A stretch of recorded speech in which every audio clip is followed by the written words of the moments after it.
Io la speranza di trovarlo vivo è ormai non c'è più, però perlomeno di dargli una degna sepoltura.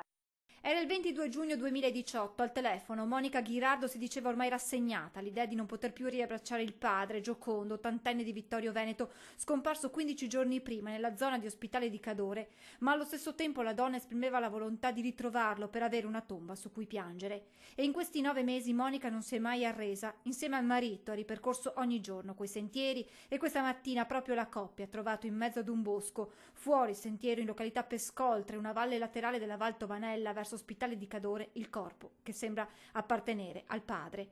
Il mio compagno si è accorto di qualcosa di verde e io, guardando con un binocolo, ho visto che erano degli stivali, ha raccontato in lacrime Monica. Era lui, era mio padre, seduto, mummificato. Sono triste, continuò la donna, molto triste, ma almeno ora posso realmente piangere sulla tomba di papà.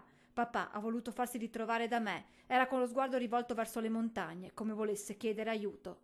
La salma, ricomposta ed imbarellata, è stata recuperata dall'elicottero del Suom di Pieve di Cadore con il supporto del soccorso alpino di Longarone e trasportata al campo sportivo di Lavestra.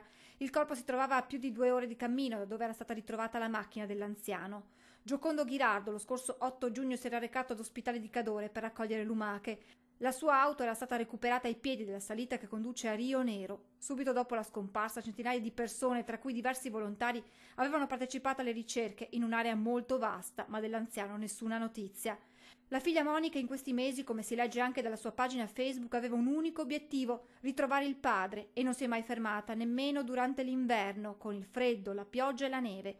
Qualche giorno fa si era affidata anche ai droni, ma purtroppo le ricerche non avevano dato alcun esito. Questa mattina poi l'epilogo di un incubo lungo 9 mesi. Domani ci sarà il riconoscimento da parte dei familiari e verrà eseguita l'autopsia sul corpo.